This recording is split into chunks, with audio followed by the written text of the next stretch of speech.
in Islam, we're grown up with the understanding that there's no sexual relationship outside marriage. Okay? So you don't commit fornication and you don't commit adultery, which is having this relationship, intimate relationship when you're actually married. Before marriage is called fornication, after marriage is called adultery. So as you grow up, as you grow up, you'll be supported by your family to find a spouse if you can't do it yourself. Okay. So the family will make sure that the people that you're getting married to, it's like a whole family bond happening between two families. Okay. It's not like you just suddenly found someone in the street or you fall in love and so on. Not like this.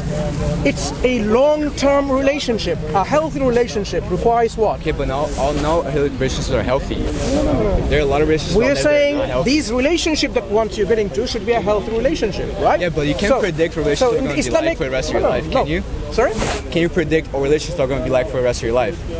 Look, people have been married for eons, thousands of years. Yeah. So. No, but what I'm saying is, if you get married to someone, can you predict what that person's going to be like, let's say 10 years from now? People change a lot. And people do things that they don't imagine. So the model that I'm proposing to you is this, where you have the trust between your partner that yes, you are not going to have relationship outside of marriage, and the sexual urge that you have will be fulfilled within the marital relationship. Okay, but what you're proposing is a very perfect way of living, and that's not how the world works anymore. The world doesn't work anymore, according to you, is for reasons of what?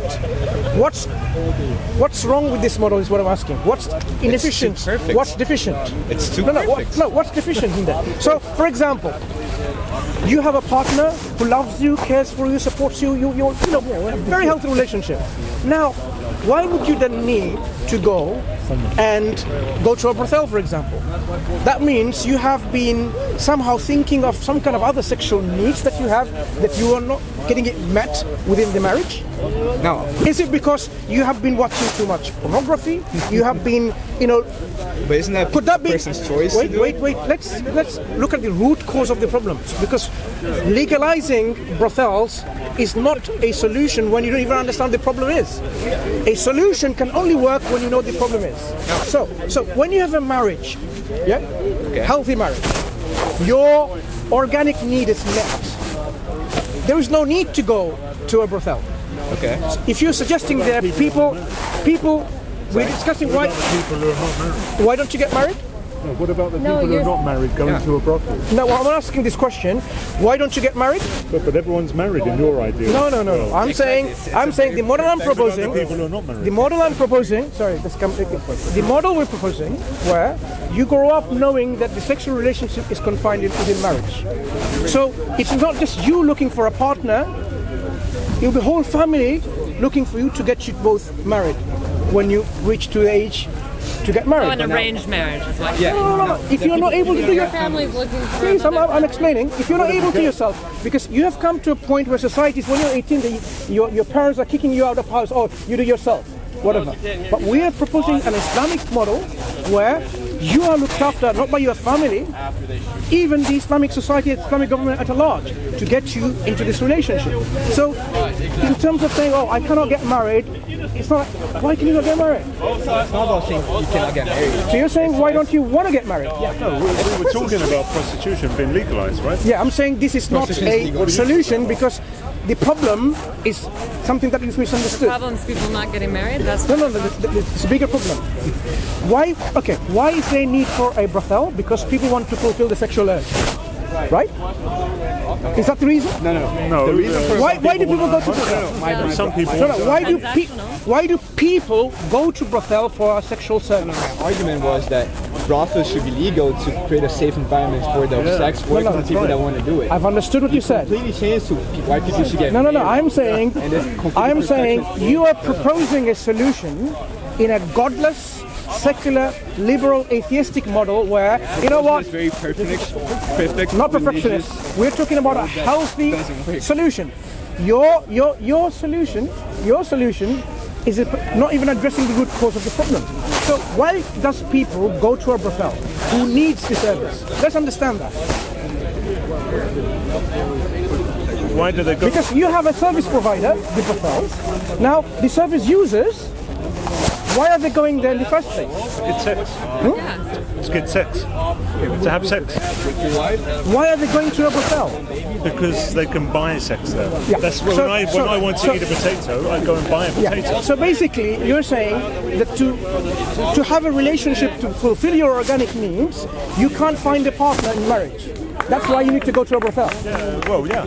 Yeah. So why? So now you. That's why they go to a brothel. Yeah. Good. So now understood.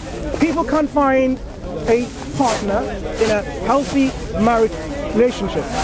Why is that a They problem? not want a partner. Maybe all they want is to have a sexual need. When I want to eat a dinner, I don't have to become a chef just because I want to eat it. So why is it that people want to not get married and have a relationship? Because you think like people just like I animals. didn't want to get married.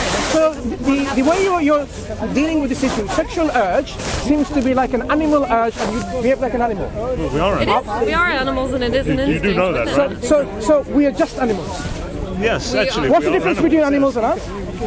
No, we're Give all us, the give us, same give us, kingdom. give us some differences where we are distinct from the animals. Is it rhetorical? No, it's not rhetorical. It's a very generic question. We are distinct from animals. What are these distinctions? Because if you don't understand that, if you don't understand, Self-awareness. I've heard you, self-awareness. So just because you're self-aware, it makes you human. Are you saying there's no other creature on Earth which is not self-aware? No, the bonobo monkeys who fuck each other continuously. Can you mind your language, right? They have sexual acts continuously. So, are there any creatures on planet Earth who are also self-aware apart from humans? It's been proven, yeah, chimpanzees, monkeys. So there are other creatures which are self-aware. So it's not about self-awareness, because that's the similarity. What's the distinction? What makes human beings distinct from all other creation, all other creatures? Because you don't believe in You it. seem to me want to tell us what the answer is. Sorry? They kill people with guns. No other animal does that. Chimpanzees, monkeys. Yeah, but they do it from instinct. They don't have consciousness. No, it's been proven that they do. No, but they don't have guilt when they do it. When a chimpanzee kills another chimpanzee, I'm sorry, I don't want to hijack. No. But they don't. It got off track. They don't, feel guilty about it or upset or sad because they do it purely of instinct. That's one of the differences. Well, I don't know. I've never been able to talk to a chimpanzee to find that out. So I suppose you don't believe in God, or you do? No. Yeah. So this all comes from, as I said, it's quite clear. Do you believe in God? I do, for obvious reasons. So if you don't believe in a God, is it because you've come to a conclusion, like the solution you're proposing, you have also looked into it and said, God doesn't exist? Because if you don't believe in a God, then you'll have a totally different mindset about your life. Because this is the only life you have, isn't it? No. If you believe So in God, you have a totally if you different don't believe in a God, that's your only life. No, if you do believe in a God, you have a totally different mindset about the reality that you're in. If you don't believe in a God, likewise. So if you don't believe in a God, how many But lives if do you you do have? believe in a God, yeah? Okay. Do you have a mindset different from the religious people who believe in God? Or is it the same? Depends on the person. Do you believe in the afterlife? There's another life? No, but Clearly, you have a different lifestyle, different mindset. So it goes for both parties. Different lifestyle, different mindset, different kind of ideology. So if you don't believe in God, obviously... And those can't live together? No. You can live thinking that you are the king of the world if you have to. It's a choice. But we're talking about the solutions that you're proposing is going to come from that mindset, from that ideology. So the way you look at the problem will be different. In Islam, we believe we have been created here for a reason. That's not the only life. Because if you don't believe in a creation by a creator, then you're saying there is no God, there is no creation, there is no afterlife, this is all my life, so I have to now fulfill what makes me happy. That's the mindset. Because if it makes me happy to go to a brothel, you will say, then go to a brothel. That's where it comes from. But if you believe that, okay, this life is given for a reason, you have been created for a reason to fulfill a particular purpose, and a set guidelines is provided, and if you maintain, then you, if the guideline is, this is how you should live your life. You should live by some codes. You should not cheat, you should not lie, you should not steal, you should not kill, Yeah, you should not go into prostitution, for example, offer or receive the services. Then you will see that this is a total different way of living. Do you believe in polygamy? Polygamy is an option provided in Islam. Yeah. It's in it's still marriage, where it's a marital relationship. The rights are preserved, so you don't go outside this boundary. And there's a You don't limited. need to, because you can have several different wives, several different options, or several different men, several different options. Yeah. You can almost have your own harem. So I mean, harem. I mean, this is like a convenient. You know.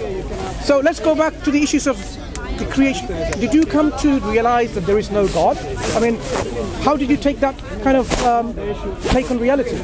What's that got to do with Your living, your solutions, all your solutions, all your challenges that you face will be answered by this particular mindset. So rather than, so it seems to me what I'm hearing here is that by legalizing prostitution and giving rights to women, giving them a source of income, protection, health care, etc., and that's a solution in an atheist model, let's say, or the alternative in the Islamic model is that you basically have your own harem as you want more and more women or sexual encounters. No. So you take more and more wives. Obviously, you're using it in a very sarcastic way of your own harem. No, what we're saying is that's what I'm saying. your solution comes from That is your a solution. No, your solutions come from understanding the problem.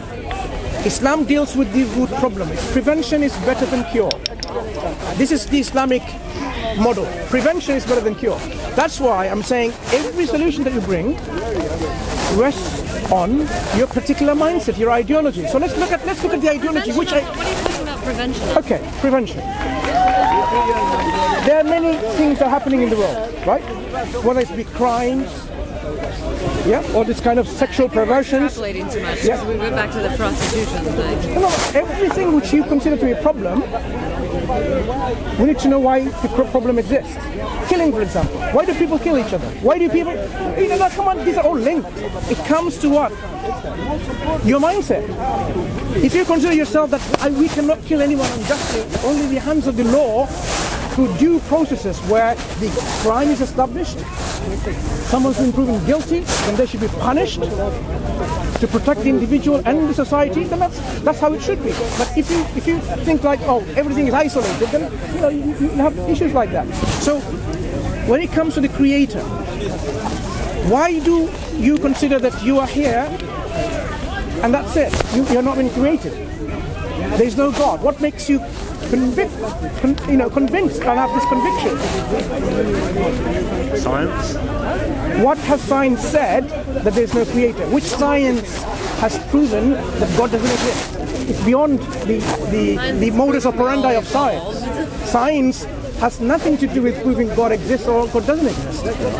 It is outside the methodology of science. Science is all about observation and repeatability. This is not even a scientific question, so I'm not sure how science answers that question. Science gives us a good indication of everything that you're talking about, right? Science gives a good indication that this universe could have come from absolute nothingness. So you have to have something that exists always.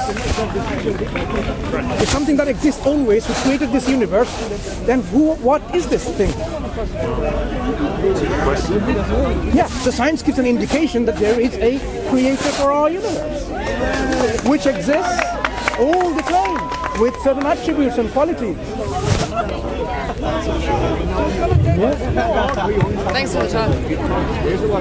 I'm not sure we got to the bottom of it. No, I'm not sure we'll get there. Do you know anything about Islam other than your harem question? No, but I want to hear this guy. Okay. Thanks. I 32.